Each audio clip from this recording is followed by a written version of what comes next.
Disculpen la demora, pero estamos esperando a los 110 que faltan, pero sé que ya no van a llegar, ¿no? Bueno, esta charla la hacemos ya desde el 2015. No es la misma del 2015, por si acaso, no soy de así. Realmente los cambiamos y los que habrán respondido a la encuesta, vamos a incluir los datos de eso comparándolos con los años anteriores. No sé si habrán leído, pero el título de esta charla he parafraseado la guía previa de sepsis, ¿no? La guía de sepsis anterior a la actual decía sobreviviendo a la sepsis campaña. Es una campaña sobreviviendo a la sepsis. Hoy lo he querido poner una campaña sobreviviendo a la consulta ambulatoria. Cuando terminen la universidad y atiendan consultorios, van a saber por qué les digo esto. A ver, comencemos. Reglas. Por favor, celular sin vibrador. Aunque reciban miles de WhatsApps, al menos bajen el volumen, no lo sé. No les digo que lo apaguen, pero incomoda, ¿no? El tema del sonido. No es obligatorio estar acá, yo no tomo lista. Si estén acá, supongo que a pesar del calor, a pesar de la hora, es porque al menos tienen curiosidad de lo que voy a hablar. Bueno, la tercera línea, no los he prohibido comer si tienen algo para comer o tomar. Yo también he traído agua, así que pueden comer, ¿no? Pero no saquen una bandeja de tupper, supongo. Y si quiere hablar a alguien, pues en orden, ¿no? Levanten la mano y todos pueden hablar en cualquier momento, no hay problema. Y por favor, todos tienen clickers, ¿alguien no tiene clicker? Ya, ¿tú no? ¿Alguien más? Todos tienen. Otro más. Y ahora sí, ¿todos tienen clicker? Primera pregunta. ¿Dónde va a trabajar usted? Acá no es una respuesta, no hay respuesta correcta, ¿no? No hay nota tampoco, ¿no? Esto es para hacernos una idea, ¿no? De lo que ustedes creen que van a hacer saliendo de la universidad, ¿no? He contado 33, por ahí más o menos heridos y muertos.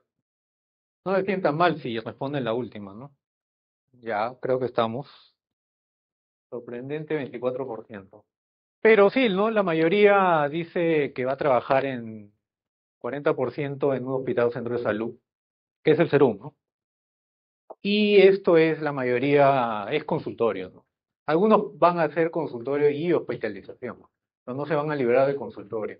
Bueno, si van a ir fuera del país, es la residencia también, o creo los steps, ¿no? Ya supongo que ya han dado los steps y van a salir afuera. Igual, ¿no? Acá consultorio particular es lo mismo, ¿no? Entonces, por lo menos, más del 50% va a trabajar en consultorio. Ok, esta es la agenda. Primero, objetivo de aprendizaje. Normalmente pongo tres o cuatro, ¿no? Pero tampoco voy a abarcar las 2 horas, ¿no? Porque si no se van a dormir. Reconocer la importancia de la consulta ambulatoria en nuestro trabajo médico. Algunas, no todas las características de una adecuada consulta. ¿Quién ha leído la guía? O bueno, primero, les han colgado la guía, la norma técnica del MINSA en el EBD. Bueno, ¿alguien lee el EBD? No. ¿Saben de qué estoy hablando? No. Hay una norma técnica que teóricamente le deben haber colgado en el EBD. ¿Sí? ¿No? Ya, sí, está colgado. Ya, levante la mano quien ha abierto el archivo al menos.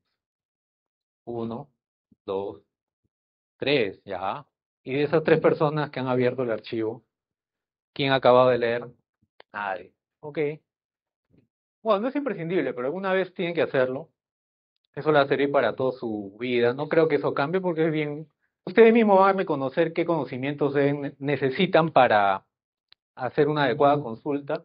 Al final vamos a aplicar eso en 2 casos clínicos, no, 4 casos clínicos y al final unas conclusiones y recomendaciones. Ok, estos son los 4 objetivos de aprendizaje. Primero, reconocer la relevancia de la consulta.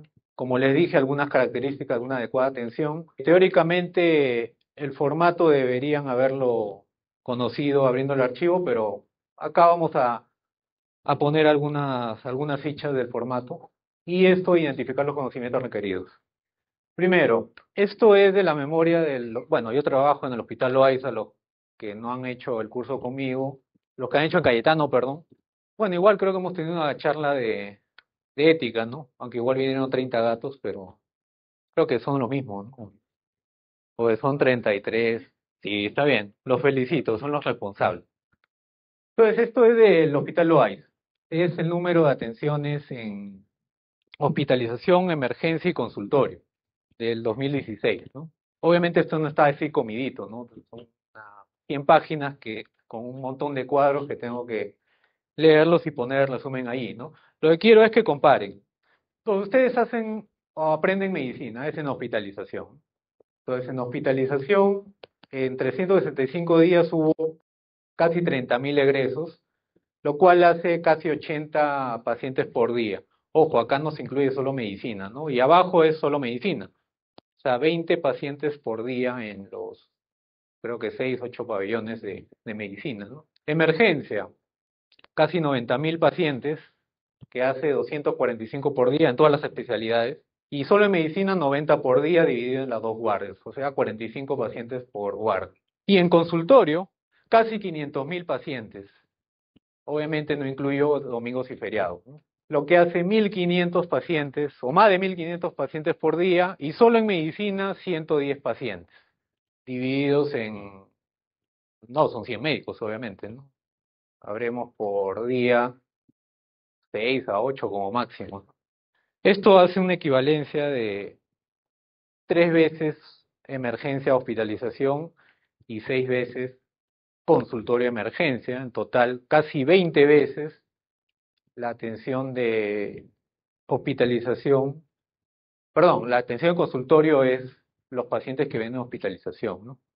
Y esto está dividido en, esto varía un poco, en el 2012 era más medicina interna, ahora es, bueno, ahora no, en el 2016 fue gastroenterología, cardio se mantuvo en segundo lugar y medicina interna también bajó al tercer lugar. Y abajo, obviamente esto multiplíquenlo por 500.000 pacientes, ¿no? Para los que quieren escoger especialidad, acá pueden ver, ¿no? ¿Dónde van a tener más chamba, ¿no? Ya ustedes son libres de decidir.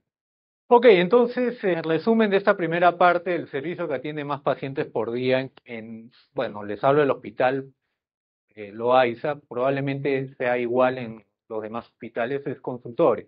Y la especialidad que tiene más pacientes de consultorio es, hasta el 2016, no, todavía no tengo los datos de 2017, es gastro, cardio y medicina interna.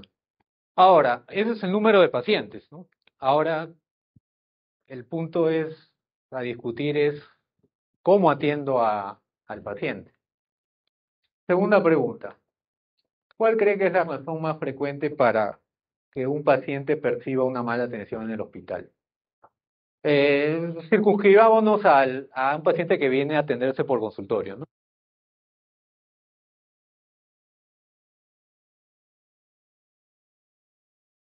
Votaron 34 más o menos. A ver, demora en atención, médico atiende apurado, sistema administrativo deficiente, médico no resuelve dudas. Eso se llama ingenuidad. A ver, el punto 3 no depende del médico, ¿no? Obviamente. El punto 1 tampoco. Depende de trámites administrativos, de colas, etcétera, etcétera. Y el punto 2, punto 4 y punto 5 sí depende del médico, ¿no? Ahora, el médico no resuelve dudas. Bueno, estos 3 puntos dependen de un parámetro que lo vamos a ver más adelante. ¿Alguien ha visto la película El Doctor, que no es The Physician, por si acaso, que es otro diferente? ¿Sí la han visto? Ya. ¿Quién no ha visto la película? Ya. 1, 2, 3, 4. No, hablo de la película completa, ¿no? No solo partes, ¿no? ¿Quién no ha visto la película completa? 2, 3, 4, 5, 6, 7, ya, suficiente. Esto es solo un segmento. How long have you had this throat? All my life. I don't know. A little while. I can't really see anything. Little swelling, some inflammation. Nothing to really worry about. Are you steaming or what? What? No, nothing. Oh, nothing. No wonder you still got a tickle. What are you doing wasting my time? I'm married to a doctor's wife. You too, huh? Should I be referring you to someone? No. You're right. I should be steaming. I'll write you a note with some antibiotics. Better I should write to Anne, prescribe DLC. How is she? She's terrific. I never see you guys since your dad passed on.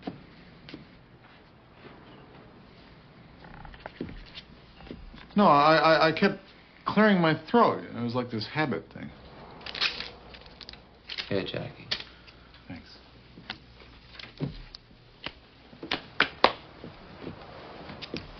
How's business in the big league? We're killing them. A ver, a los que no han visto la película no les voy a arruinar al final igual. El personaje principal es el doctor McKee, que es el paciente acá. El médico que lo atiende es un amigo suyo que él consultaba. Eso es una consulta, por si acaso. Obviamente un poco informal por la relación entre las dos personas, ¿no? Porque son amigos. Y el doctor McKee estaba consultando por una molestia en la garganta. Entonces, acá hay una atención en consulta médica. ¿Cuál creen que era el diagnóstico? Pues no se menciona, ¿no? Claro, claro, obviamente. A ver, ¿quién no vio la película? Me levantó la mano.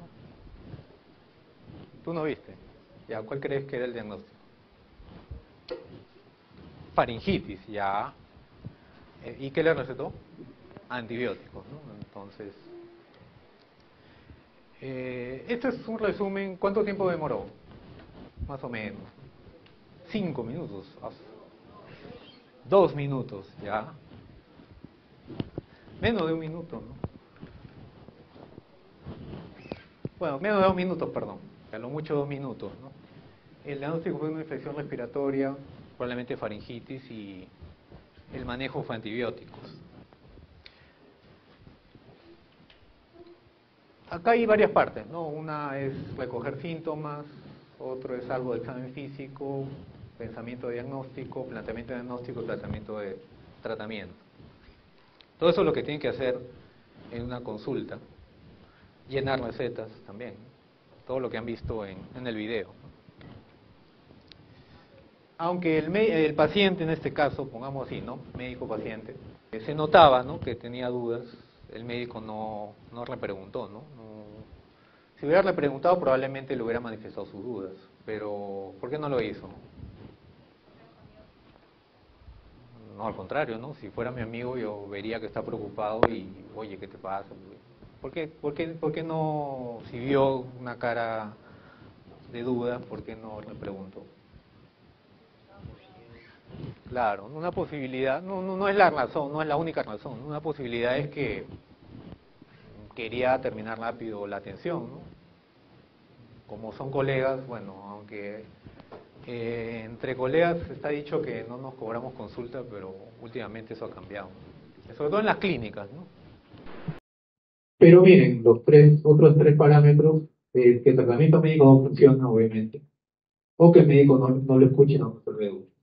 Ok, esto, hasta el año pasado lo hicimos con Flickr, este año lo hicimos con una encuesta.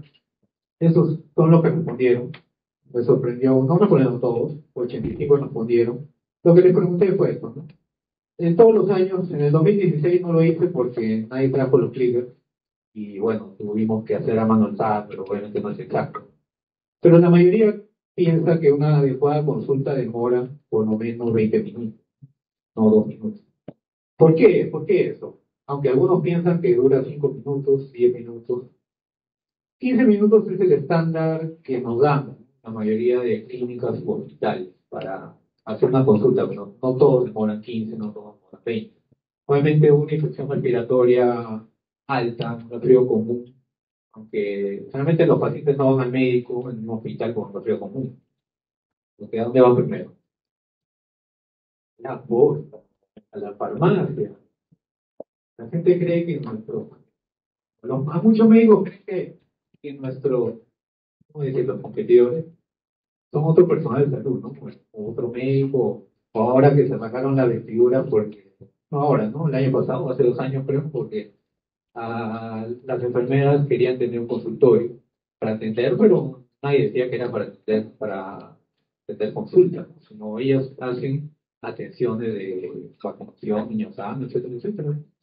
Pero todos se manejan la vestidura, ¿no? Que no pueden tener consultorios, etcétera, etcétera. Entonces se preocupan de que quienes atienden como médicos son las farmacias. ¿Alguien no ha ido a una farmacia? Todos hemos ido a una farmacia, yo también. Y al costadito, cuando estamos comprando algo, que les debe haber pasado, ¿no? Viene una persona, ¿qué viene? ¿Viene con la receta? ¿No? ¿Qué dice? Me duele, ya pongamos, ¿no? Me duele la garganta, ¿qué puedo tomar? ¿No? ¿Eso qué es? Una consulta. ¿Y qué le dice el farmacéutico que no es el químico farmacéutico de da una receta, da un medicamento? ¿Por qué? Porque es un negocio entero.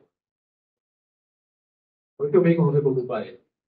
Bueno, es una crítica aparte de la charla, ¿no? Pero por lo menos diferencias de que solamente tratar síntomas. Al final, los médicos somos, o sea, nuestra mejor arma es nuestra clínica. Nuestra clínica implica hablar con el paciente, investigar sus síntomas, no solamente hacer una lista de síntomas y examinarlo. Y en base a eso, plantear diagnósticos y en base a plantear diagnósticos, plantear tratamientos. Y se puede, si no, plan de trabajo para hacer el diagnóstico y hacer el tratamiento. Y eso toma tiempo. Esta es una encuesta del INEI de 2014. Entrevistaron en más de 180 establecimientos de salud a casi 15.000 pacientes. Y preguntaron en qué porcentaje la consulta duró menos de 10 minutos. ¿Dónde creen que la consulta dura menos tiempo? En el salud. ¿Y dónde dura más tiempo? En privado. En privado. ¿Por qué creen que es eso? La más de pacientes.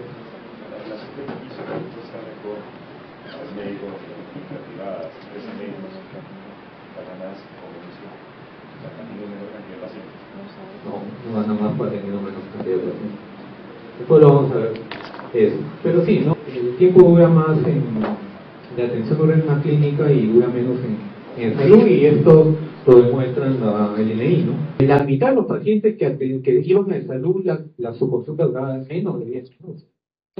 Y eso que en salud no van partidos comunes, van la mayoría de patologías complejas. De ahí sigue las Fuerzas Armadas, de ahí sigue el MINSA y al último las clínicas. Esto es la distribución, ¿no? ¿Cuánto demoró la consulta? ¿Cómo pacientes percibieron que la consulta fue adecuada? Entonces, si duró menos de 6 minutos, pocos pacientes percibieron la consulta como adecuada. Pero miren, si duró más de 20 minutos, también la percibieron inadecuada. ¿Por qué? El promedio está acá, ¿no? Entre 6 a 15 minutos, ¿no? La mayoría la perciben como adecuada. A veces es relativo y subjetivo. Depende del diagnóstico, depende del médico y depende de cada paciente. Entonces, más del 60% consideran adecuada una consulta entre 6 a 15 minutos. Esta es una tesis de bueno, ya es médico, ¿no? De Marcos, que entrevistó más de 200 pacientes en la consulta de medicina interna del Hospital Valles y encontró un nivel de insatisfacción más de 80%. ¿Por qué? Este es un artículo de 2003 de Chile. Este es el título del artículo. Es como una revisión de varios artículos que tocan el tiempo en diferentes países, lo que dura una consulta, ¿no? Y encontró que en Rusia la consulta promedio dura 10 minutos, inclusive la estandarizaron.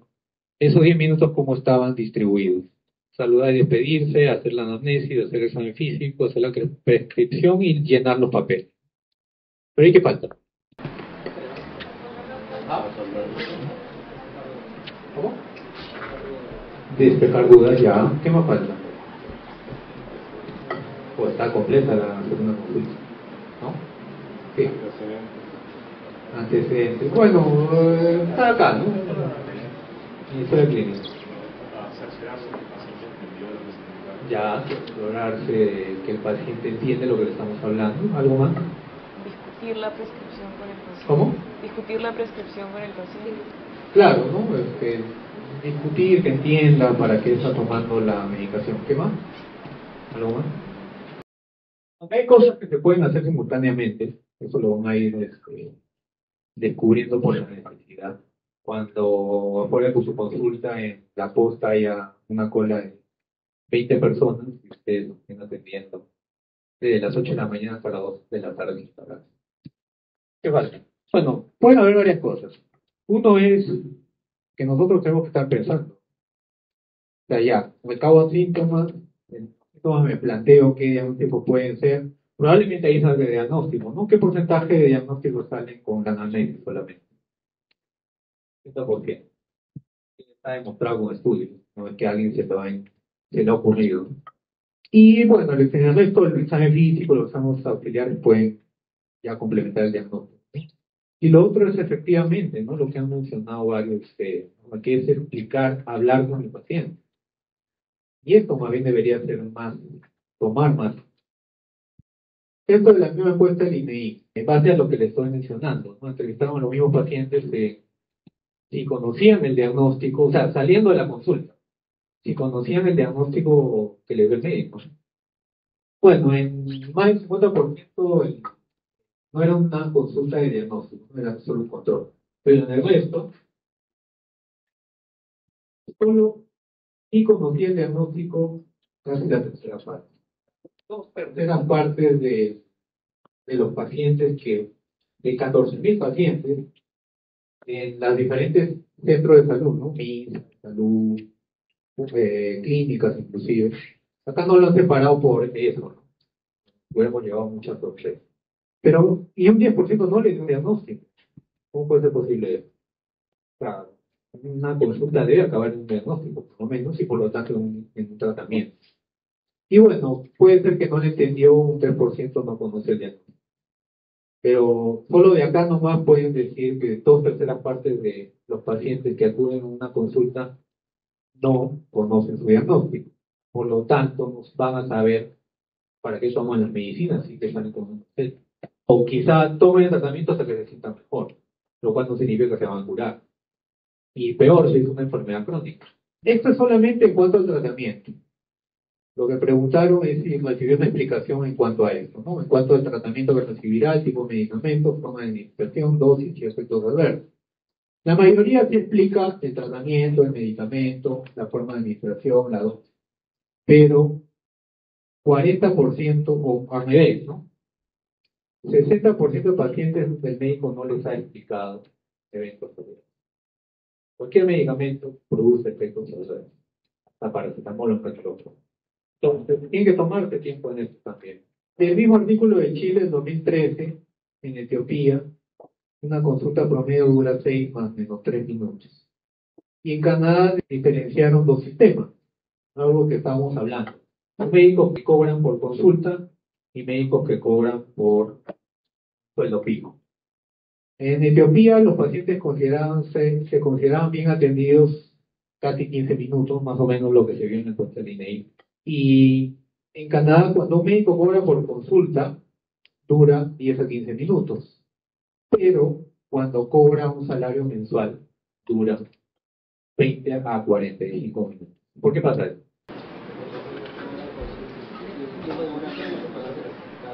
Claro, tan simple y sencillo, ¿no? Y esto es en la clínica. Sí, lamentablemente a eso hemos llegado, ¿no? Que las clínicas nos paguen por paciente atendido. Claro, eso también va a depender del médico, ¿no? Tanto al punto de que si me ha pasado, turno de 3 horas no he tenido ningún paciente, no me pagan ni siquiera por pasar. Pero bueno, ese es otro punto. Entonces, el tiempo va a depender de esto también, ¿no? Es decir, pagado por paciente o tiene un salario mensual, ¿no? ¿Qué es lo que tenemos nosotros en el hospital? Por eso ya no me salí de la clínica. Bueno, sí trabajo en la clínica, pero en un programa, pero esto no me gustaba. A ver, trabajo en 3, 4 clínicas. Les hablo de lo que yo he vivido, ¿no? Entonces van por consulta. Ahora, una clínica sí te programa a los pacientes cada 15 minutos. Cuesta tener 15 minutos. Me ha pasado que una paciente justo del CEMEFA, que eran la esposa de médico, que creo que tenía 70 años, tenía un montón de problemas y la consulta me duró 45 minutos. Claro, ahora me estaban tocando las de cáncer, me estaban llamando, ¿por qué? Porque había una cola. Pero ameritaba, pues. En otras clínicas no te ponen los pacientes el por dónde de llegada, porque eso va a depender de la afluencia de pacientes a la clínica. Pero en las clínicas grandes sí te ponen 15 minutos. Ahora, tú los puedes atender en menos tiempo. Un resfriado común no tiene por qué durar tanto, 20 minutos, salvo que tenga factores de riesgo para otra cosa por la que no viene. Por ejemplo, alguien obeso, con familiares diabéticos, etcétera, etcétera, y te tomas ese tiempo para hacer prevención primaria. Y no solamente te tomes en resolver el resfriado común. Que a la clínica sí van, ¿no? Por eso. ¿Por qué van a la clínica los resfriados comunes? Los pacientes que tienen resfriado común sí van a la clínica y no van a la farmacia. ¿Por qué? Aunque no lo creas, es cierto. Eso es una de las razones. Y la otra, o sea, para que le den un certificado para no ir a trabajar. O porque no fue a trabajar. Ya, y la otra, ¿no? No, al contrario, ¿no? Le cuesta más. Entonces, lo que va a la farmacia y es un precio, el seguro le puede cubrir una parte. Se ahorran en algo. O simplemente dirán, no, yo pago mi seguro y que lo saco. Puede ser varias razones. Pero eso depende de cada cliente, del paciente también, ¿no? Pero lo que yo quería acá es resaltar esto, ¿no? Que yo no he puesto son estadísticas de Canadá. Ah, lo que les decía, ¿no? En salud, ¿por qué una consulta dura 10 minutos? ¿Por qué? Porque te ponen, les decía, ¿no? Yo hice mi salud en salud en ANCAS y los pacientes asegurados van a atenderse todos los días, atendían 20 a 30 pacientes diarios. De 8 a 2 no para ni siquiera para ir al baño a veces, bueno, a veces sí le decía, disculpe señora, no le decía que ir al baño, no, pues no. O sea, no paraba, ¿no? Ya, escribías, te parabas, te examinabas, te volvías a sentar, recetas, siguiente paciente y así, ¿no? Yo no trabajaba en salud acá en Lima, pero sé, ¿no? Que les ponen pacientes cada día. Entonces, creo yo y los entiendo, por necesidad las consultas les duran menos. Y a veces ni miran al paciente y de frente y me lo dicen, ¿no? Los pacientes que van al hospital lo hay, ¿no? Tienen que ir porque tienen salud. ¿Por qué no, y por qué no se va a atender de salud, no? Uno es porque le dan cita cada 3, 4 meses. Y lo otro es porque te dicen, no, el médico ni me mira. Me da la receta y me dice que me vaya. Obviamente no mejora y por eso viene al hospital, al mismo. Entonces también va a depender de la carga de trabajo que se tengan. Entonces, las conclusiones de este estudio son más o menos estandarizar qué es todo lo que se tiene que hacer en una consulta. Primero, bueno, presentarse con el paciente, desarrollar una buena empatía, confeccionar una buena historia clínica, hacer un buen examen físico, indicar exámenes complementarios, lo cual implica llenar formularios, educar y orientar al paciente, no solamente llenar recetas. Yo le he agregado que debemos explicar, bueno, técnico, algunos han dicho, ¿no? Explicar las medidas farmacológicas, bueno, no solo las medidas no farmacológicas, también las farmacológicas, sobre todo eventos adversos, que no se hacen generalmente, resolver dudas o preguntas, porque ya algunos pacientes, sobre todo, bueno, que en el hospital también, ¿no? Diciendo, ¿no? Doctor, yo estoy mal de esto porque lo he leído en internet, tal cosa, etcétera, etcétera. La mayoría de pacientes no saben dónde buscar, leen la primera búsqueda de Google nada más. No necesariamente eso científicamente comprobado, ¿no? La mayoría van a leer foros también, ¿no? Opiniones de otros pacientes, de otras personas con la misma enfermedad, etcétera, etcétera. Entonces, tienen que resolver eso. Y al final de todo, tienen que representar. ¿Por qué? Porque me ha pasado, ¿no? Cuando tenía mucha carga de pacientes, no hago lo último, y me demoro en hacer todo esto. Asumo que el paciente ha entendido porque la mayoría se dice sí, en la cabeza. Viene a la segunda consulta de control, le pregunto, señora, ¿se acuerda qué diagnóstico le dimos? No, no se acuerda. El tratamiento, la pastilla, el nombre de la pastilla, tampoco. Entonces ahí, bueno, lo bueno es que siempre lo citamos al control para ver cómo ha ido, para ver, evaluar los auxiliares y ahí se vuelve a educar.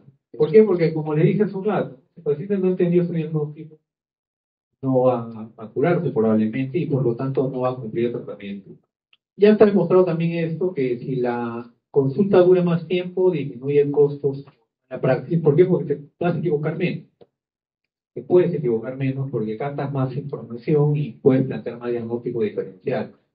Y miren, en Europa algunos países dicen que para la primera consulta pueden destinar hasta 1 hora y para los controles sí menos tiempo, ¿no? Y comprenden que un tiempo menor de 20 minutos no permite hacer un buen acto médico. Entonces, en resumen, en calidad de atención, en un estudio en el Hospital Loaiza, más del 80% están insatisfechos con la atención en el consultorio. Esto podría ser o podría salvarse si el paciente podría estar más satisfecho por dos cosas, ¿no? Si el paciente trata bien, perdón, si el médico trata bien al paciente, pero sobre todo si le explica el diagnóstico y el tratamiento. Y los tiempos de consulta varían. Va a variar si el paciente es nuevo es control, va a variar si el médico es pagado por paciente o sueldo fijo, y esto también no lo he leído en alguna bibliografía, va a depender del número de diagnósticos de pacientes, ¿no? Si un paciente viene solo por resfriado común, tiene 20 años y no tiene otra patología, probablemente la consulta dure 10 minutos más o menos. Pero si un paciente viene de 70 años, con hipertensión, diabetes, epidemia, ha tenido un ACV previo, la consulta no debe durar 10 minutos. Y esto es un valor arbitrario, ¿no? Es un promedio, ¿no? No tiene que necesariamente todas las consultas apurarlas y durar 20 minutos o demorarlas tanto y durar 20 minutos. Lo que tiene que hacer es la secuencia de todo lo que deben hacer. Ya lo puse en una diapositiva previa. Entonces, ¿cómo diagnosticar correctamente la enfermedad de un paciente? Bueno, esto lo deben ver en la norma técnica, solo va a pasar rápido, de los formatos de consulta. Esto es lo que debíamos haber leído, pero tienen la oportunidad de leerlo ahorita, o desde hoy o desde mañana, hasta antes de jubilarse. Son fichas en lo que está resumido lo que hacemos, o lo que hacemos o debemos hacer con cada paciente, ¿no? Acá, como ven, es un tratamiento. Datos generales, que obviamente esto se llena una sola vez. Esto, aunque no lo crean, lamentablemente no se llena una sola vez. Debería, pero en el hospital me pasa cada rato, ¿no? Y yo siempre, por eso comienzo con todos igual. A pesar que se hayan atendido por otro médico, siempre pregunto antecedentes. Por lo menos los más frecuentes y los más peligrosos. ¿Cuáles serían los antecedentes que deben preguntar sí o sí? Tuberculosis, ¿qué más? Diabetes, ¿qué más? Hipertensión, ¿qué más? Ya hábitos nocivos, sobre todo tabaco, ¿qué más? VIH, y ya, pues, dependiendo de la consulta y dependiendo del grupo etario, también. Bueno, claro, alergia a medicamentos. Entonces, me ha pasado mucho para consultas previas que vienen inclusive a control, ¿no? Y el paciente viene, le pregunto, ¿no? ¿Por qué viene a consulta? Me saca su análisis de frente. No me dice nada, ¿no? Entonces, vengo que me lea los, no, le digo, de buenas maneras, ¿no? Señor, yo no lo he visto antes, yo no puedo analizar análisis, un médico no hace, tengo que preguntarle de nuevo. Entonces, la historia dice antecedentes no contributorios. Y ha pasado varias veces, les voy a preguntar esto y al final tenían tuberculosis cuando fue joven, tratamiento completo, sí, pero eso es un dato importante. Ellos no sabían que tenía hipertensión, pero otra forma de preguntar si alguien tiene hipertensión, ¿cuál sería? Toma algo para la presión, no necesariamente. Si tomo alguna pastilla, y me ha pasado también. ¿Usted tiene hipertensión? No, yo no la presión. Tomo alguna pastilla, sí tomo captopril. ¿Por qué tomo captopril? Aunque algunos toman captopril por cefalea, aunque no lo crean, pero si no fueran hipertensos estarían haciendo síncopes a cada rato, ¿no? ¿Y por qué toman por cefalea los pacientes captopril? ¿Cómo? Sí, claro, ¿no? ¿Y por qué pasa eso? Más información. ¿Cómo? Es algo popular. O sea, eso pasa porque los médicos no corregimos. Bueno, no solo no corregimos, sino favorecemos ese mito, ¿no? ¿Por qué? Porque viene un paciente a la emergencia, todavía no se guarda, este año van a hacer guardia. Y tiene la hipertensión y dice, señora, Doctora o doctor, están ahí. Veo que mira la presión, está que me duele la cabeza, luego tener la presión alta. Y ustedes encuentran 14 o 15 de sistólica. ¿Qué le va a decir el paciente? ¿Ustedes qué hacen? ¿Qué creen que hacen los externos? Los internos. ¿Ah? Crisis hipertensiva, ¿ya? ¿Qué hacen? ¿Qué harían ustedes? Le dan enalapril. Sí, se desesperan, usan un captopril, lo chancan y se abren la boca debajo de la lengua. No sé dónde han leído eso, eso no existe. Simplemente lo que han hecho es ver lo que hacía el residente con el que tenían guardia o el interno con el que tenían guardia y nadie lee. Una urgencia, eso se llama urgencia hipertensiva. Y aún así, ¿en cuánto tiempo se trata? No, no, emergencia, no hay emergencia. Una emergencia hipertensiva es un pico de hipertensión con daño neuronal, que es ACV, uno, encefalopatía hipertensiva, uno más. No es frecuente, puede ser, pero más frecuente. Algo más frecuente. ¿Ah? No. No. ¿Cómo? Secundario causado por la falla del edema agudo del pulmón no parece posible. Eso es edema agudo del pulmón final. ¿Qué produce insuficiencia cardíaca aguda? Infarto. Entonces, eso es. Si tiene un infarto masivo, sí hace una insuficiencia cardíaca. Puede ser en el pulmón, ¿no? El paciente viene y no le va a dar el dato de infarto o de dolor, o puede ser. Pero solo en esos casos, un paciente con hipocefalea caminando, eso no es una CB. Bueno, si viene con trastorno esencial, quizás sí, sea una emergencia. Pero los pacientes no vienen con cefalea occipital de 2 o 3 días que se exacerbó 0 días. Eso no es una CB. ¿Eso cómo se llama? Opresivo, occipital, cefalea tensional. Eso es un estresante, y todo estresante que hace con la presión eleva. ¿Cuál es el tratamiento ahí? Analgésicos. Paracetamol puede ser, por la mayoría de pacientes vienen tomando paracetamol. Y por eso no le cae, por eso viene la emergencia, ¿no? Entonces, un antiinflamatorio, cualquier analgésico. Entonces, y a veces inclusive, o un relajante muscular, perdón, que también funciona o un ansiolítico también funciona como relajante muscular. Le baja el dolor, la presión baja solita. ¿Qué ha pasado? ¿No? Ha pasado que un paciente viene igual, le dan captopril, le toman a los 10 minutos y la presión baja a 12.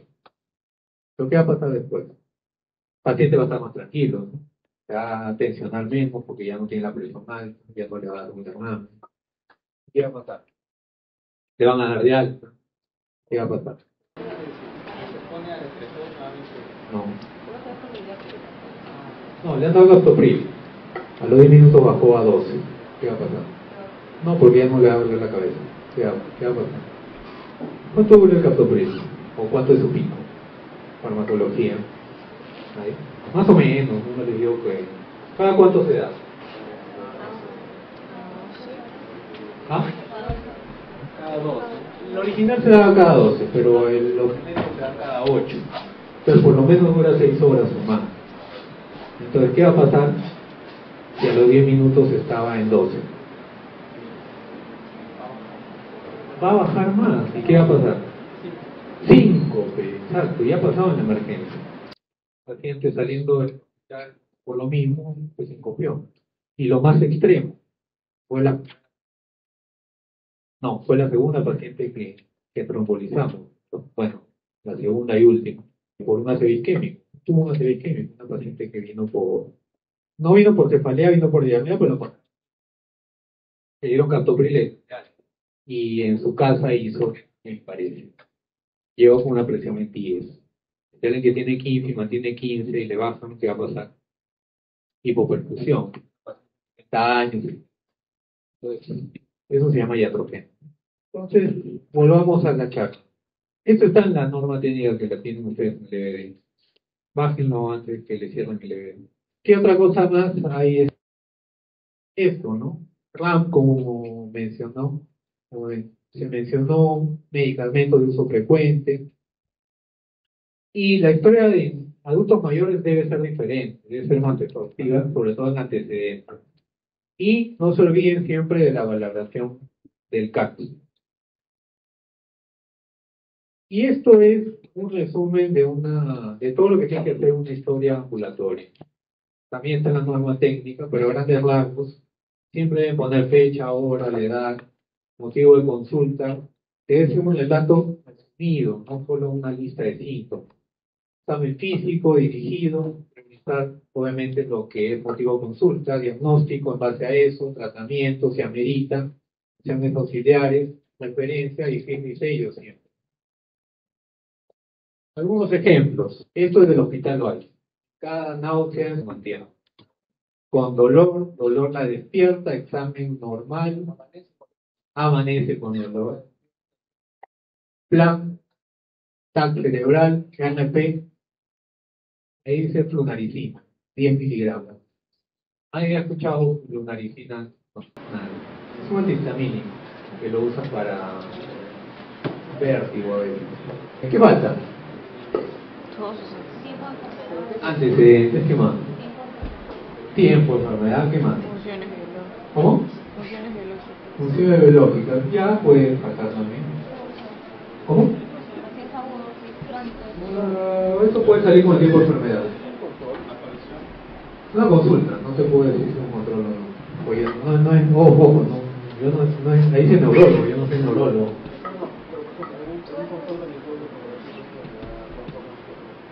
No, salvo que lo hayas visto tú, en un control no se pone generalmente eso. Por eso dura menos la consulta. ¿Qué más falta? Funciones vitales. Como todo el examen. Síntomas asociados. Bueno, dependiendo. ¿Qué más? O sea, todo el examen habría que escribir. Examen físico más detallado. ¿Qué más? Algo importante. No, es una consulta. ¿Ah? Dato, ya. ¿Qué más? ¿Qué falta? ¿Cómo? Fármaco de consumo. Ya, bueno, probablemente haya consumido algún fármaco por la cefalea. ¿Qué más? ¿Ah? Dosis. 10 miligramos ya, quizá cómo tiene que tomarlo. Algo importante. ¿Cuándo va a ser la siguiente cita? ¿Ah? La siguiente cita. Diagnóstico. Diagnóstico, claro. ¿Dónde está el diagnóstico ahí? No, el diagnóstico. Es una descripción de síntomas. Un especialista. CMP y MNM. ¿Saben qué significa MNM? Registro Nacional de Especialidad. ¿Verdad? Y es un especialista. Entonces, bueno, falta la hora también. No es igual atender a las 8 de la mañana que a las 6 de la tarde. Tiempo, enfermedad, el relato de los síntomas, no hay una enumeración, antecedentes, funciones vitales, examen físico, diagnóstico. ¿Cuánto tiempo cree que dura la consulta? Más o menos. 3 minutos, 5 minutos, 10 minutos. Oh, si es muy lento, ¿no? Ya, pero alguien diría que duró 20 minutos. No. Ya. ¿Cuál sería el diagnóstico con esa información? ¿Pueden dar una idea? Dice cefalea bilateral opresivo hincada, náuseas. Todo parece como que podría ser una cefalea personal, Pero no sabemos el tiempo, ¿no? pero hay que descartar porque tiene un signo de alarma que es el Ya. Ok. Bueno, al menos tenemos un problema que se llama cefalea, ¿no? Ahora hay que hacer el diferencial de eso. A ver, esto es del 2012, ¿no? Disculpen la letra, este sí es mi consulta. Esta es una paciente que vimos en el 2014. Sí, esta es mi letra. Disculpen. Pero se ve mejor en papel. Tenemos fecha y hora. Tenemos antecedentes. Después se lo voy a poner acá lo que dice para que ustedes saquen su información, el diagnóstico. Pero dice TBC pulmón, hace 30 años, tratamiento con pastillas de ampollas, asma, operada de Colelab, hermano negativo, hipertensión negativo, diabetes negativo, dislipidemia 2 años. Esta es una paciente que vino por cefalea, pero lo que me dijo es, me duele acá y tengo unos bultitos. por eso me duele. Acá dice, ¿no? Cefalea hace un año, se trata con Panadol incondicional, es parietal central. Hace 3 meses inestabilidad y vértigo, no hay tinnitus y hace un mes precordalis y disnea, no ortopnea, no edema. Pero se queja más de la cefalea. Eso es la anamnesis, el examen físico, diagnóstico, tratamiento y plan. Pues este es un resumen, digamos, de todo lo que se ha hecho. Y la paciente vino ya con exámenes oficiales.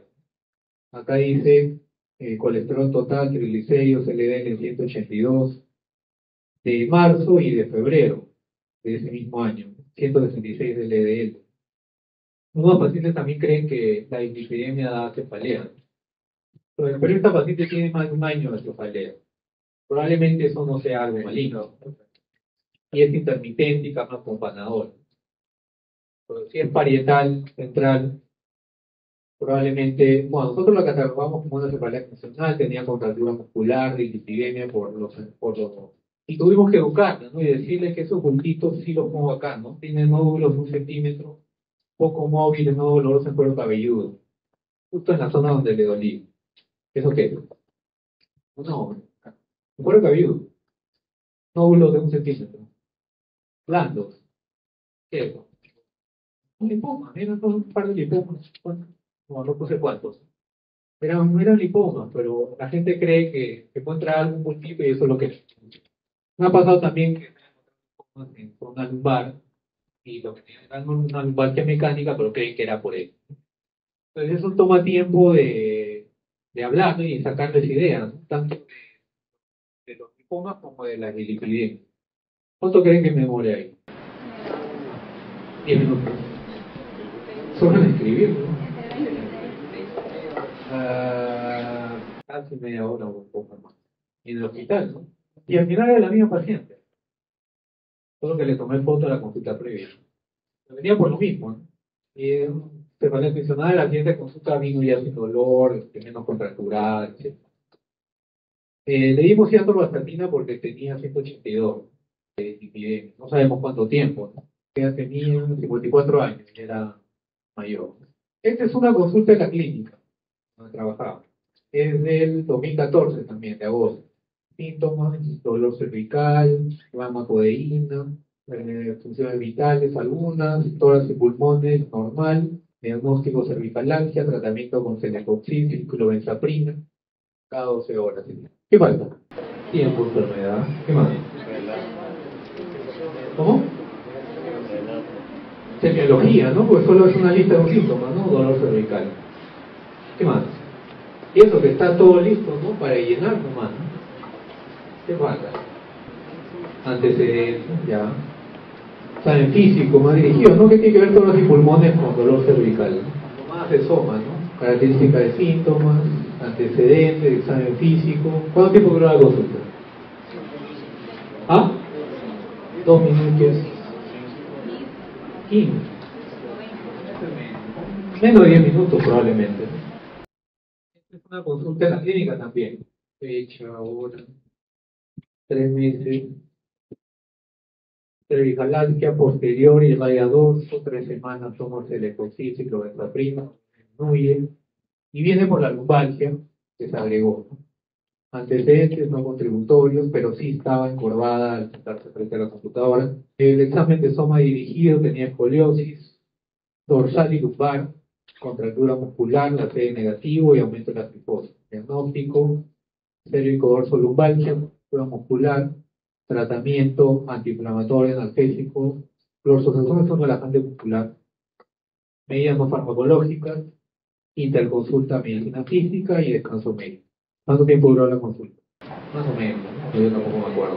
15 minutos. Probablemente de 20 minutos, sí. Igual es la misma paciente. Esta fue la consulta previa, ¿no? Pero el dolor no remitió. Ahí que faltó hacerle aparte de llenar mejor la historia al médico previo. Claro, ¿no? Evaluar. Es decir, vuelven una semana, para evaluar si el tratamiento ha sido efectivo. Ok, esto sí ya más para ustedes. ¿Qué conocimientos son necesarios, más o menos? Hemos hablado. Toda la currícula de medicina. sea, 7 años quedan poco, chicos. Sí. Entonces, ¿qué tienen que hacer? Pues no se van a memorizar todo el Harrison o todo el up-to-date en 7 años. ¿Cómo? Tecnología ya. ¿Qué más? A ver, ¿cómo es el aprendizaje en medicina? Ustedes aprenden ¿en dónde? En los hospitales, ¿no?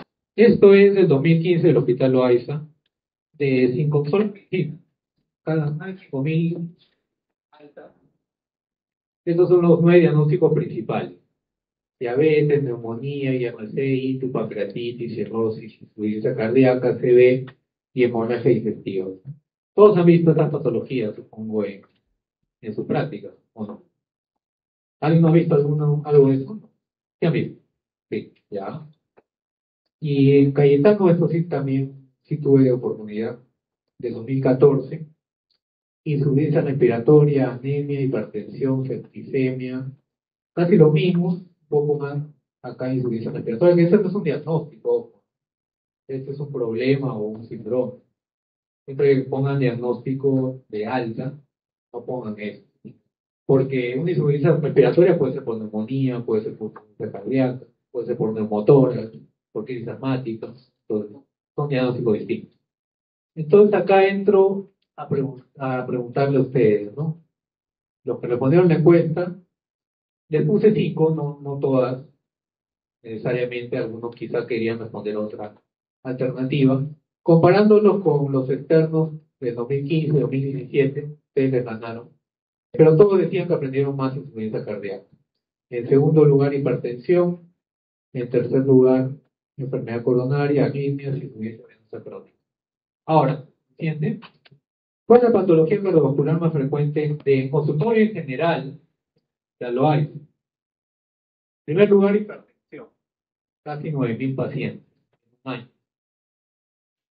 O sea, entonces por mes, ¿cuánto sería? Más de 800. ¿Ah? 750 por mes, solo hipertensión. Bastante, ¿no? ¿Cuál es la segunda causa? Varices.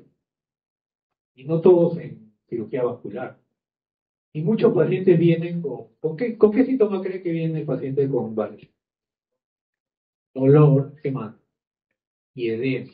¿Qué creen que le dan el tratamiento? No, la medicación es otra cosa. Diurético. ¿Qué hace el diurético ahí? Deshidratarlo, falla renal, aguda. Porque la mayoría de pacientes con varices son mayor de 40, 50 años. Y efectivamente, ¿no? Los pacientes con insuficiencia venosa crónica, que es el nombre de la patología, vienen tratándose con diuréticos, a veces recetados por médicos y a veces recetados por la farmacia. Y obviamente el edema no te causa dolor. O la insuficiencia cardíaca, perdón, supuestamente lo que están tratando con furosemida no causa dolor de pierna. Que la dotación intermitente aquí es un síntoma de qué?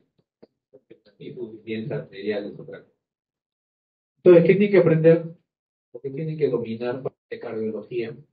No es insuficiencia cardíaca, mira, 0.3%.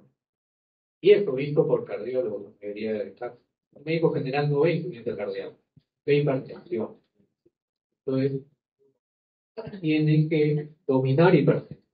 No van a derivar un cardiólogo para que te haga hipertensión. En gastro, igual que los años previos, la mayoría aprendió hemorragia digestiva, de ahí diarreas, de ahí gastritis, de ahí intestino irritable, ustedes me sorprenden, y de ahí gastritis. ¿Cuál fue el diagnóstico de gastro más frecuente? Gastritis. De ahí dispepsia, que son más de 13.000 pacientes que se atienden por año. 13.000 serían 1.000 pacientes por mes, más de 1.000 pacientes por mes. Reumatología casi me sorprendió bastante, ¿no? Pero ya me había sorprendido desde 2015. Todos aprenden lupus, nada más. Nadie aprende más nada. De ahí sigue artritis reumatoide, de ahí sigue dorsolumbalgia, de ahí osteoporosis, artrosis. ¿Y qué creen que se ve más? Lumbalgia. Todos los consultorios. De ahí artrosis, de ahí osteoporosis. Y esto probablemente haya aumentado, ¿no? ¿Dónde aparece lupus? En otros. Más de 6.000 pacientes con lumbalgia, casi 6.000 pacientes con artrosis. Yo pongo cefalea tensional porque probablemente tengan fibromialgia, solo que no aparece en esta lista. Endocrino, diabetes, de lejos, está bien, eso sí es la causa más frecuente de endocrino. Pero la segunda, ¿cuál es? ¿Cuál creen? Ovario poliquístico, ¿cuál? Efectivamente, es dislipidemia. De casi 5.000 pacientes en el hospital Loaiza solamente vienen por dislipidemia. Y diabetes sí, ¿no? Definitivamente tiene que saber, según las encuestas, ustedes han aprendido bien diabetes, pero por lo menos manejar metformina y los parámetros de control de diabetes. Obesidad creo que va a aumentar, o ha aumentado para este año, ¿no? También, aunque la obesidad no hay manejo farmacológico realmente efectivo. Neumo, TB, sí tiene que saber TB, pero la función médico general es sospecharlo y diagnosticarlo con BK y una placa. El tratamiento lo da el programa. TB extrapulmonar es más rara. Entonces, ¿qué tiene que saber? Infecciones respiratorias. Aunque esto lo he separado. En el hospital Loaiza se ve asma, EPOC, bronquiectasias y TB en otros. Y lo he separado como infecciosos.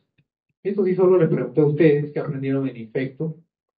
Dengue, HIV, malaria, parasitosis, CTS, uso de antibióticos y proceso infeccioso generalizado. Dengue sí, pero lamentablemente no tiene manejo, salvo soporte. VIH lo manejan los infectólogos, el diagnóstico solo lo hacen con el ICE. Malaria igual, CELOA y norte. ¿Cuál es la patología infecciosa más frecuente atendida en el hospital Loaiza? Aunque no lo crean, casi igual que gastritis e hipertensión, que no debería ser, ¿no? Un hospital 3, nivel 3, no debería atender estas patologías. O igual se ve, diarrea aguda y TBC en otros. Y esto es más interesante, esto ya es estadística del MISA 2016, de 9 millones de consultas, todo el Perú, ¿cuál es la patología infecciosa más frecuente atendida? Es infecciones respiratorias altas. Lo que hace 1,5 millones por 80.000 médicos que están registrados ahorita en el colegio médico, lo cual hace ¿cuántos pacientes por médico por año? Casi 20. ¿No? Y eso, si estamos diciendo que los 80.000 médicos van a ver a 20 pacientes, pero un cirujano plástico no va a ver una infección respiratoria, ¿no? Entonces eso le suman pacientes a los demás. Entonces, por año, por lo menos, van a haber unos 50, 100 más. Entonces tienen que saber tratar infecciones respiratorias altas. Pero de ahí, infecciones intestinales, ITS, parasitosis y micosis. Y realmente han aprendido eso. Y esto lo tienen que tratar, más que lo diagnóstico, la diagnóstico nada más. Esto es en general, ¿no? Esto les pregunta a ustedes también. La mayoría me respondió correctamente. Esto es el cuadro, lo pueden ver en la web, Google nada más MINSA y atención de consulta externa. Es el mismo dato que les mencioné antes, ¿no? A la cabeza es infecciones respiratorias, infecciones intestinales, y de ahí sigue gastritis, ITU y dorsopatía. Este es en el hospital Loaiza. El primer diagnóstico es diabetes, 7.5%, más de 2.000 pacientes. El segundo es hipertensión, casi 26.000 pacientes fue en el 2016. El tercero es dislipidemia, con casi 1.500 pacientes. El cuarto es lumbalgia y el quinto es artrosis. Solo en medicina interna, que es más o menos la equivalencia al médico general que atiende afuera. Ok, entonces, ¿qué conocimientos necesitan? Muchos diferentes a lo que han aprendido en hospitalización. Sobre todo estas 5 patologías principales. Tienen que dominarlas sí o sí, aunque vayan a ser cirujanos, aunque vayan a ser ginecólogos. El primer año van a trabajar haciendo consulta. Ahora sí, casos clínicos. Con esto acabamos. Este es un paciente que fue tratado fue visto por un primero médico. Estos son todos los datos que están en la historia. Varón de 72 años con un mes con dolores osteoarticulares difusos, sin fiebre. Al examen físico ponen de frente nódulos de fiebre dolorosos. La radiografía de mano signos concluye, ¿no? No hay descripción nada de osteoartrosis, ¿cuál es el diagnóstico más probable? Es como le toman los exámenes, ¿no? Fueron 30, que ¿cuántos eran 34? ¿Cuántos hay? 30. Ya el número mínimo muestral, ya 31. Osteoartritis 60%, háganme 40%. ¿Quién dijo háganme? Cualquiera, levanten la mano, son 12. ¿Quién dijo artritis reumatoide? Nadie. Al votar anónimamente. ¿No? ¿Nadie? ¿Quién es valiente? Nadie es valiente. Ah, ahí está. ¿Por qué dijiste artritis reumatoide? Hoy están para aprender, tienen 2 años, ¿no?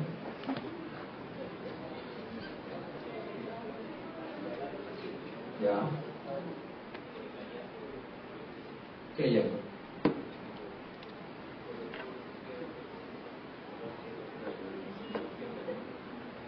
Ya. Pero los nódulos de fiebre, ¿de qué enfermedad se ven?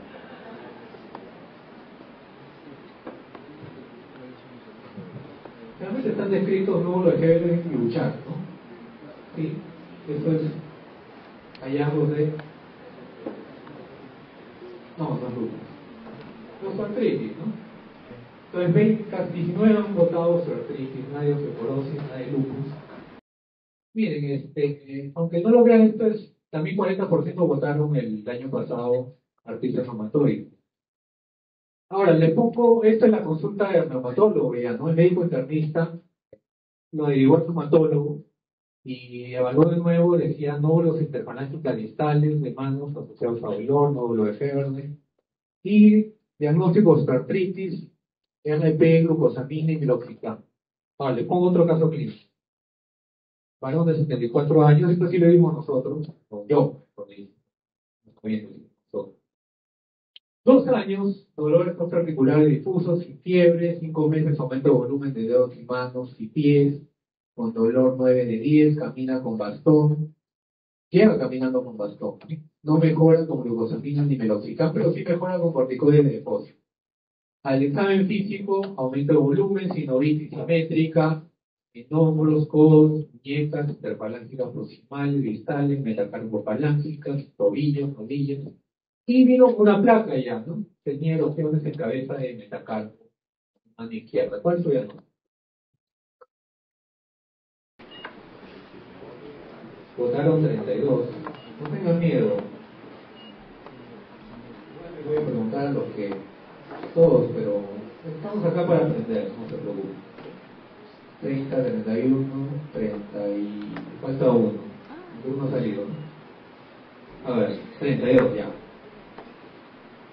Artritis reumatoide y hay 3 personas que cambiaron el diagnóstico de osteoartritis. ¿Alguien se ha dado cuenta de algo? No. Ese es el mismo paciente. ¿Cómo? Se parece el mismo paciente. Parece el mismo paciente, ¿no? Pero son 2 diagnósticos distintos. A ver, estos son los datos de examen físico diferente, ¿no? Estos son los datos más detallados, ¿no? El paciente tenía sinovitis en 40 articulaciones. Tenía desviación cubital y la placa ya la mencionamos. ¿Cuál es el diagnóstico? Problema poliartritis, probablemente una artritis reumatoide, ¿no? ¿Qué tratamiento le dimos? Aunque faltan, ¿no? Para hacer diagnóstico, bueno, nuevos criterios, ¿no? ¿Qué falta? ¿Cuál? Factor reumatoide y por lo menos un parámetro, una alcance de fase aguda, ¿no? BCG o PCA. Hablo de los criterios de 2010. Entonces le dimos igual para manejo de dolores, de corticoides un poco y antiinflamatorio. Celecoxib, paracetamol. Paciente le pedimos factor reumatoide, obviamente salió elevado. Valor normal es hasta 14 y un PCR de valor normal es 0,5, casi 10. Lo citamos después de cuánto? De una semana nomás, ¿no? Con tratamiento. Y la mejoría del dolor bajó a 3 a 4, tenía 9-10. Solo con prednisona, ya no caminaba con bastón y la sinovitis desapareció, solo quedó en 2 articulaciones. Le agregamos metotrexate y ácido fólico. Pero efectivamente era el mismo paciente. ¿Qué varió? Bueno, había dolor. Obviamente yo le acabé la historia. examen físico, ¿no? Claro, pero con el examen físico y sin la placa podría también dar el diagnóstico, ¿no? La clave es que los nódulos de exámenes son solamente una deformación ósea, no da dolor. El diagnóstico correcto en los dos casos era arteria reumatoide, no era osteoartritis. Cuando hay dolor, obviamente ya hay aumento de volumen y eso ya se llama, y bueno, tiene que complementar el examen físico y examinar el espacio. En este caso, solamente lo vieron y dijeron, está aumentado el volumen, nódulo de Heger. Pero había dolor, todo eso no es nódulo de Heger.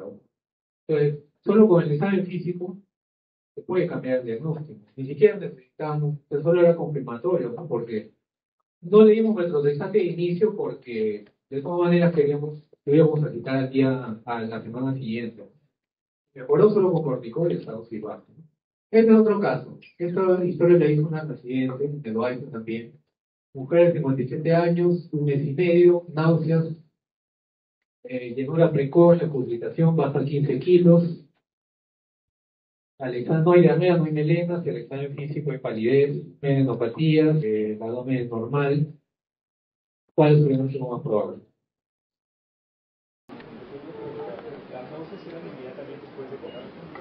Tienes que jugar con esa información. Tú no vas a hacer preguntas cuando estás dando tu examen. Sí, pero el paciente y la residente perdió su oportunidad. De acuerdo, pero tienes que jugar con esa información. Faltan 4. Se desanima. Cáncer gástrico, TB, artritis. No, la artritis no produce baja peso. Tampoco palidez, ¿no? Entonces tiene que asociar si tiene palidez, tiene anemia y tiene baja peso a eso. VIH generalmente da diarrea, ¿no? Diarrea crónica. Y por eso bajan de peso. Ya. TB también generalmente da diarrea, ¿no? Más o menos fue igual lo que nos ponieron los exámenes del año pasado. Acá ya fueron desertando, ¿no? 55 nos ponieron, de ahí 49, ahora igual acá, ¿no? 44, de ahí 31. Esta es otra paciente, mujer de 57 años, esta sí es los datos que sacamos nosotros en la consulta, ¿no? Un mes y medio con disney esfuerzos, palidez progresiva, náuseas y vómitos biliosos, llenura precoz, digeusia. ¿Qué es digeusia? Pérdida del gusto. Baja 15 kilos, no hay diarrea, no hay melena, no hay dolor abdominal, examen físico dirigido, peso 32 kilos, adelgazada, palidez severa, lengua de papiladas, no hay henopatías, abdomen excavado, no hay masa, no hay dolor, no hay visceromegalia. ¿Cuál es su diagnóstico más probable? ¿Y hacer otra pregunta?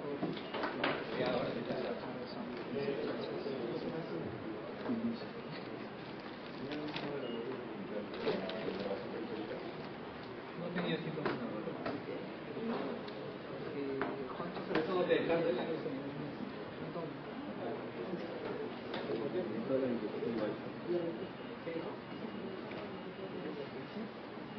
Ya, faltan 4. Estamos acabando, no de mayo. Ya, 31. Ajá. Ahora han cambiado de opinión. ¿Se han dado cuenta de nuevo algo? ¿Qué es? ¿Ah? El año paciente. La vimos 2 semanas después de la residencia. ¿Cuál es la diferencia? Una es la anamnesis, ¿no? ¿Qué datos hay en la anamnesis? Diferentes. La disnea, ¿no? Eso te da sugerencia que asociado a la palidez que sea una anemia severa, ¿no? ¿Pero qué más? ¿Qué otro dato? El examen físico, ¿no? ¿Qué hay datos hay en el examen físico? Lengua de papilada, ya. Pero una anemia también fenopénica se puede dar lengua de papilada. Pero no dice las características de los vómitos.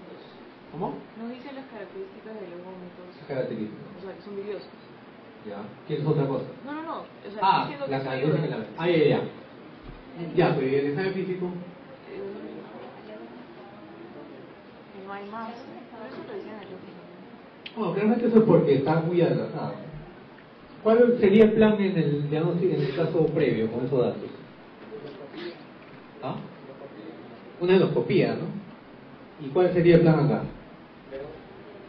De frente B12, ya bueno, puede ser. Pero no endoscopía, ¿o sí? ¿También? Ya, baje peso. Pero un cáncer gástrico de tipo anemia da. Sarcopénica, ¿no? Claro, un hemograma tú puedes decidir, ¿no? Si tiene hemoglobina en 6, pero volumen corpuscular en 60, pensarías en B12, no. Pensarías en sarcopenia, ¿no? Y ahí sí podría entrar hasta allá el cáncer, ¿no? Pero otro dato que te aleja cáncer, ¿cuál es? Y que es muy importante y que muchas veces no le toman importancia. Está en la rubia. ¿Ah? No hay masa, ¿no? Generalmente en un cáncer que baja 15 kilos y se ha adelgazado tanto, la masa se falta, ¿no? Generalmente tampoco es que se ven en todos los pacientes, ¿no? Ok, entonces sí, pues, ¿no? Pues hicimos el estudio de baja de peso, diabetes también está dentro del diferencial, hipertiroidismo, pero está normal, VIH también negativo, parásito negativo, y tenía una anemia severa macrocítica. Entonces pensaría en cefalopenia. Cáncer, aquí dijo, cáncer, difícil. Y aparte tiene pancitopenia. ¿Eso con qué va más? B12. Entonces, le pedimos B2 y salió un 80. Ya tenía anemia de transmisión. ¿Por qué bajó el peso? ¿Por qué bajó el peso esa paciente? ¿Por qué no comía? Exacto. Es que el paciente no sabe, pues, no sabe por qué no puede comer. Lo único que es que tiene baja, no tiene apetito. Disculpa. Para la próxima un poco. Claro, no, de hecho que la paciente tenía hiporexia, pero tenía hiporexia porque, y eso tiene que preguntar en todo paciente con bajo peso. No es igual bajar de peso comiendo normal que comiendo poco. Entonces esta paciente comía poco, pero por disgeusia, por eso puse la disgeusia. O sea, yo no le pregunté de frente de disgeusia. O sea, ella me dijo que tenía bajo apetito y ahí yo le hice la pregunta, ¿por qué no come? Porque no sentían las comidas, las comidas. Entonces, por eso puse ahí disgeusia. Entonces le dimos tratamiento, ¿no? Con B12 y ácido fólico, ¿y qué pasó? En un mes y medio subió 6 kilos y ya no tenía ningún síntoma. Y la hemoglobina sin transfusión, porque alguien quizá dice, ¿por qué no lo transfusión? No lo hospitalizó. Subió a 9, solo con B12 y ácido fólico. Y las plaquetas subieron a 500.000 y los rojizos casi están normalizados y las constantes cambiaron. No, están mejorando porque la médula está volviendo a formar todo, ¿no? Porque tenía pancitopenia, ¿de acuerdo? Se puede ver cuando la médula vuelve a formar. Ok, entonces, ¿qué conclusiones podemos sacar? Primero vamos a ver, acá no se enfoquen en la relación médico-paciente. Hello. Sorry to keep you waiting. Busy day. Jack McKee. Yes, I know. Have a seat. Right.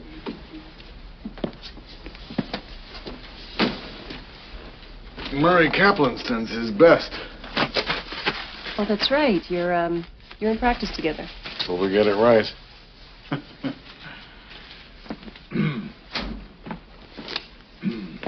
So what seems to be the trouble? What? Nothing. I mean, I have a tickle. I've been hoarse. Mm-hmm. So.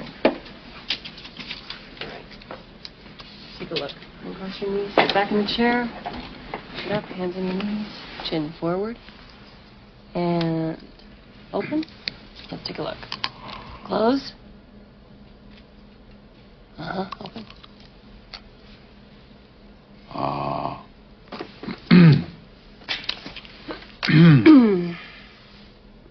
Open.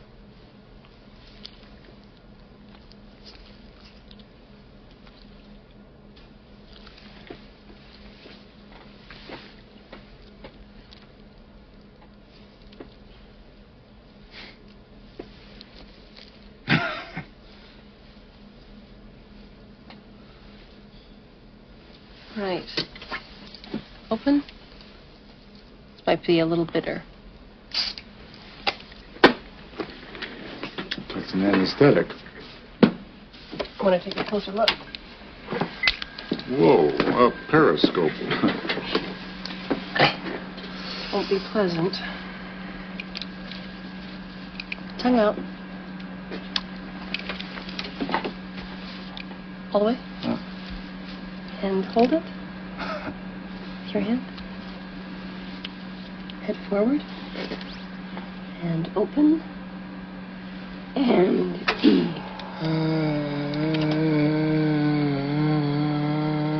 Again.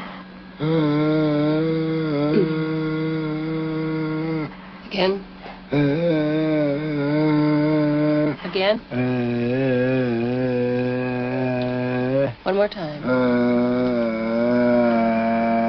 And that's all I need.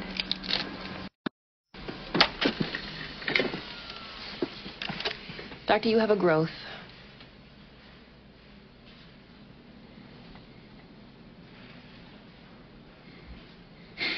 What?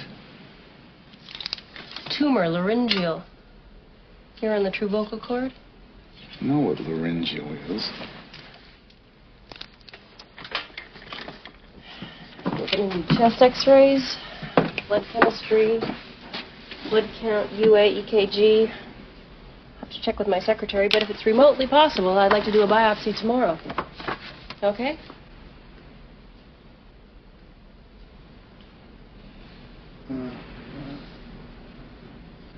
Thanks. Don't mention it.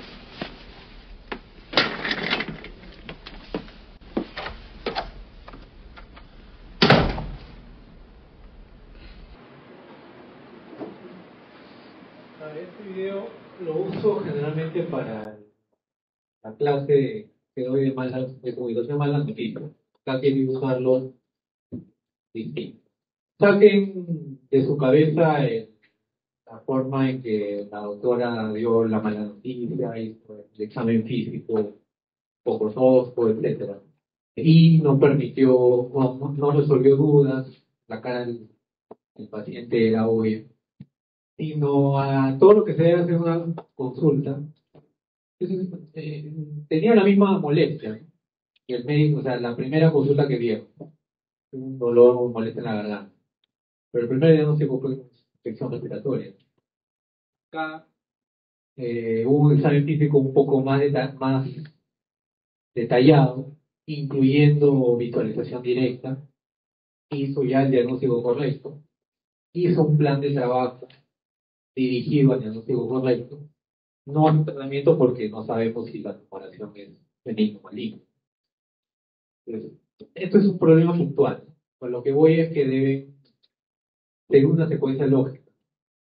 Anamnesis, de acuerdo a anamnesis, examinar bien lo que deben examinar. Si tienen tiempo para examinar más cosas, perfecto, pero nunca deben de dejar de examinar la causa de la molestia del paciente. Y de acuerdo a eso, plantear su diagnóstico, plan de trabajo y o tratar. Esta consulta duró un poco menos, pero fue más efectiva porque dio el diagnóstico correcto. Y bueno, es lo que dura pues, una película, ¿no? Dura un poco más, porque recabó más información. Acá el mayor tiempo también físico. Ya, para terminar, ¿qué piensan ustedes que aprendieron más en esta casi hora y media? Pero que no de sufrimiento.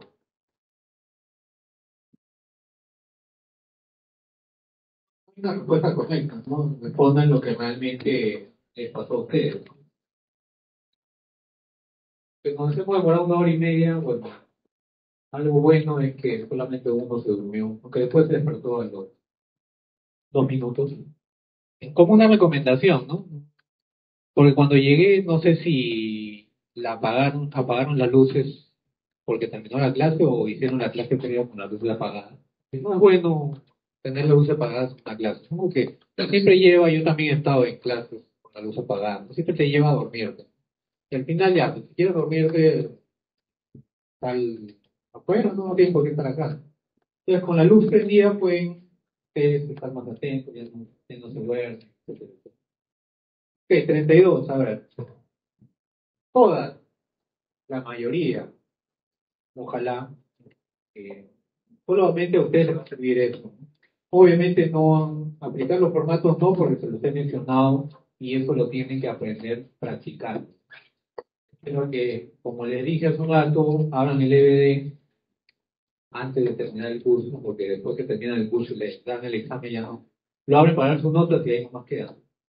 Pero descarguen eso y ojen, ¿no? Bájenlo en su celular. Yo lo leí en el celular, la primera vez que lo leí. Pero estos son algunos de los mensajes que hemos querido transmitirles en estos tiempos. Entonces, aún así ustedes tengan un consultorio perfecto con todos los materiales que necesiten para hacer una adecuada consulta, o tengan un consultorio en provincia que apenas tiene una puerta, o no les recomiendo atiendan en un container en los hospitales de la Solidaridad. Tienen que seguir ciertas recomendaciones, ¿no? Una principal es que deben hacer una historia clínica adecuada. Y los formatos del MINSA que pueden ver en la norma técnica le va a ayudar a eso. Pueden imprimírselo y llenen ustedes su misma historia, no pueden llevar su misma historia. Si no, la dejan en la historia del paciente también. Lamentablemente en los hospitales una hoja en blanco para llenar, pero si ustedes se acostumbran a ese formato, ustedes solo van a llenar todos los requerimientos que le pide el formato. Deben conocer la patología ambulatoria prevalente, que es totalmente diferente a la que han aprendido en la universidad en hospitalización. Identificar el motivo de consulta, puede ser síntomas o no, simplemente puede ser preocupaciones también. Prioricen la dolencia principal y si el paciente tiene varios problemas adicionales, pueden decir y concordar con el paciente, que eso lo pueden ver en una siguiente consulta. Deben sistematizar, llenar la historia clínica, papel administrativo también, y el tiempo de consulta, si bien nos dan 15 minutos, pueden tomarse más tiempo necesario, pero para que hagan ustedes un diagnóstico correcto, porque si no hacen un diagnóstico correcto, ya vieron en los ejemplos, el tratamiento va a ser incorrecto, y el paciente, si no fallece, va a ir mal, ¿no? Porque si se equivocan en emergencia, los pacientes fallecen. Es complejo. Y ya ha pasado, ¿no? Un paciente cuando trabajaba acá en la emergencia de Cayetano vino con taquipnia, pero saturaron y tenía 100%. Pero como tenía antecedentes de asma, lo nebulizaron. Mejoró un poquito y le dieron de alta. Al día siguiente volvió igualito, taquipnia, saturando 100%. ¿Cuál era el diagnóstico? No me convenció. ¿Cómo? Conversivo. Tenía otro dato. Estaba ansioso. Ansiedad también puede ser. Pero taquipnia de 30, 40. Profunda. ¿No era diabético? No tenía fiebre.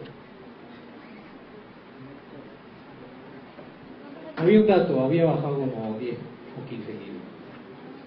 Entonces, ¿cuál era el diagnóstico? ¿Qué tenías que hacer ahí? Una acción. Por ella pensaron correctamente. ¿Ah? No. No. Estaba despierto, consciente. Tenía que hacer una sola cosa. Baje peso, respiración profunda y rápida. La glucosa tenían que medir. Salió la glucosa en high. High significa alto, que no detecta. Más de 400, no 500. ¿Ah? 40. Al final era una cetoacidosis diabética. Y esa respiración era acidosis. Pero como tenía antecedente de asma, el paciente de M1 la nebulizó nada más. Y le dio de alta. Por suerte el paciente no falleció. No, la mayoría de pacientes debutan con cetoacidosis. Ahora diabético 2. Ya no es el diabético 1. Muchos pacientes debutan con cetoacidosis, la diabetes 2.